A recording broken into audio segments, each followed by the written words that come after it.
Shalom saudara-saudara, teman-teman yang saya kasih dalam nama Tuhan. Terima kasih telah menyaksikan konten dalam channel ini.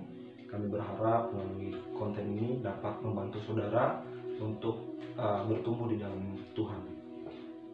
Pada kesempatan kali ini saya ingin membahas tentang sebuah masalah yang sering kita alami dalam mengikut Tuhan. Masalah yang pertama adalah kita sering dihantui oleh masalah-masa lalu yang sebenarnya sekarang sudah tidak berguna lagi, yaitu kelemahan-kelemahan kita di masa lalu. Masalah yang kedua adalah kita malas, saudara-saudara. Kita malas, maksudnya di sini adalah kita malas tahu dengan firman Tuhan. Kita malas kepo dengan firman Tuhan. Malah kita kepo dengan masalah-masalah tetangga, kita malah kepo dengan masalah-masalah selebritis dan lain-lain yang sebenarnya tidak memiliki sumbangsih apapun dalam kehidupan kita. Nah, pada kali ini saya ingin membahas dalam Kolose pasal yang ketiga ayat pertama dengan yang kedua. Saya bacakan buat kita saudara, buat kita semua. Karena itu, kalau kamu dibangkitkan bersama dengan Kristus, carilah perkara yang di atas, di mana Kristus ada, duduk di sebelah kanan Allah. Pikirkanlah perkara yang di atas, bukan yang di bumi. Nah, saudara-saudara, di ayat yang 2 dikatakan perkara yang di atas, bukan yang di bumi. Berarti ada perkara yang di atas dan ada perkara yang di bumi. Apa itu perkara yang di atas dan apa yang di bumi? Nah, kita akan mulai dari perkara yang di bumi. Perkara yang di bumi adalah, kalau kita lihat dalam ayat yang kelima sampai dengan yang ke-9, di situ, karena itu matikanlah dalam dirimu segala sesuatu yang duniawi, yaitu percabulan, kenajisan, hawa nafsu, nafsu jahat, dan juga keserakahan yang sama dengan penyembahan berhala. Semua itu mendatangkan murka Allah atas orang-orang durhaka. Dahulu kamu juga melakukan hal-hal itu ketika kamu hidup di dalamnya. Tetapi sekarang buanglah semuanya ini, yaitu marah, geram, kejahatan, fitnah, dan kata-kata kotor yang keluar dari mulutmu. Jangan lagi kamu saling mendustai, karena kamu telah menanggalkan manusia lama serta kelakuannya. Ini yang saya maksud, bahwa kehidupan lama kita ketika kita mengikut Kristus ini yang sering menghambat pertumbuhan rohani kita. Kita masih sering terikat dengannya, yaitu percabulan, yaitu kenajisan, hawa nafsu, dan berbagai kelemahan lainnya yang dulu pernah kita hidup di dalamnya. Coba kita cross check, coba kita periksa lagi saudara-saudara. Masihkah ketika kita mengikut Kristus kita hidup di dalam percabulan? Masihkah kita hidup dalam kenajisan, hawa nafsu, fitnah, dan lain-lainnya? Nah, ini yang perlu kita pertimbangkan, ini yang perlu kita jaga dalam kita mengikut Kristus. Nah, hal yang kedua yang tadi saya katakan, malas tahu. Kita malas tahu dengan firman Tuhan, kita malas kepo dengan firman Tuhan. Padahal jika kita perhatikan dalam ayat yang pertama, di sini dikatakan carilah perkara yang di atas. Nah, dalam bahasa Yunaninya, saudara-saudara, perlu kita pahami sedikit. Kata carilah di situ menggunakan kata zeteo. Apa itu zeteo? Zeteo itu memiliki pengertian investigasi. Investigasi itu maksudnya seperti ini: pelajari, cari, telusuri, temukan. Jadi firman Tuhan sendiri mengajarkan kita atau meminta kita untuk mencari, menelusuri firman Tuhan itu sendiri. Kita diminta untuk menyelidiki firman Tuhan itu sendiri. Saya umpamakan menyelidiki itu seperti intel yang mencari, menginvestigasi sebuah kasus, mata-mata yang juga mencari sebuah kasus, sampai mereka mengorbankan apapun yang mereka bisa korbankan untuk menemukan masalah dari kasus ini. Bisa juga kita umpamakan sebagai pencari harta karun atau pencari emas di tambang emas yang mengorbankan banyak tenaga, banyak uang, banyak waktu untuk mendapatkan emas.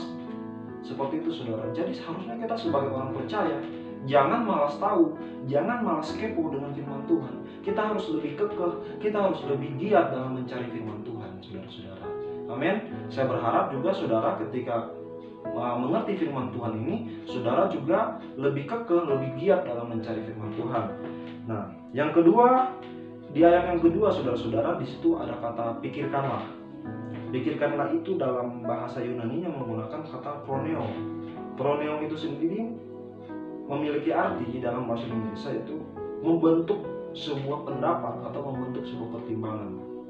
Maksudnya seperti ini saudara, ketika saudara sudah mencari firman Tuhan itu, ketika saudara sudah mempelajari, saudara sudah menyelidiki firman Tuhan itu, saudara pasti mendapat sesuatu, saudara pasti mendapat pewahyuan, pencerahan dari firman Tuhan itu. Maka dari situlah saudara-saudara kita membentuk sebuah pendapat tentang Tuhan. Tuhan itu terbuka atas setiap pendapat kita saudara-saudara. Kita lihat dalam Markus pasal 16 ayat yang ke-16 ketika Yesus bertanya kepada Petrus tentang siapa dirinya sebenarnya, tentang siapa diri Yesus sebenarnya.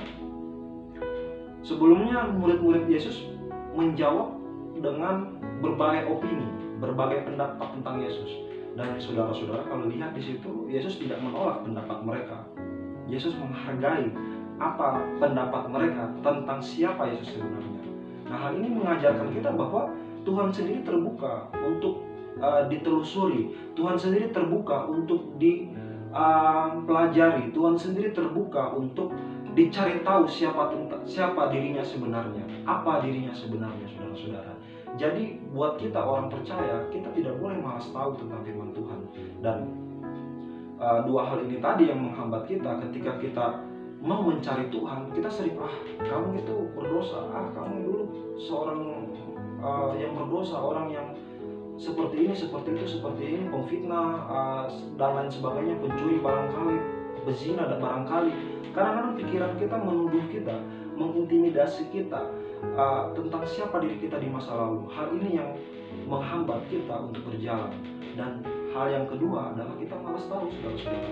Nah, ketika saudara mendengar firman Tuhan malam hari ini, harapan saya adalah kita sadar bahwa harusnya kita sebagai orang percaya tidak lagi terintimidasi atau tidak lagi menghidupi masa lalu kita, yaitu dosa-dosa yang pernah kita lakukan di masa lalu.